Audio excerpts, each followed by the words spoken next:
Le but de la sortie longue est de courir suffisamment longtemps pour développer tes qualités d'endurance et ton économie de course. Tu peux faire des sorties longues toute l'année, jusqu'à 1h15, 1h30 maximum.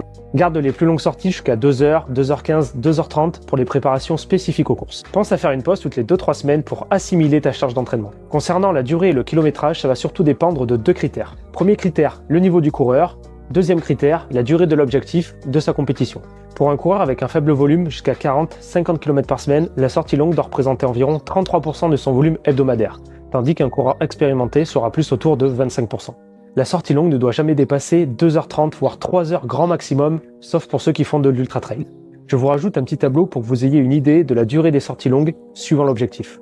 Vous pouvez augmenter de 10% maximum la durée d'une sortie longue d'une semaine à l'autre. Concernant les allures, nous serons autour des 65-70% de sa VMA ou 70-75% de sa FC Max, le plus important étant d'être régulier tout au long de la sortie. Tu peux intégrer à l'intérieur de cette sortie des allures plus rapides, comme par exemple 2 fois 3 km allure marathon, si tu es en préparation marathon. Pour finir, pense à t'hydrater et à t'alimenter tout au long de la sortie, et prends minimum 48 heures de repos, sauf si tu es un coureur expérimenté. Abonne-toi pour plus de contenu sur la course à pied.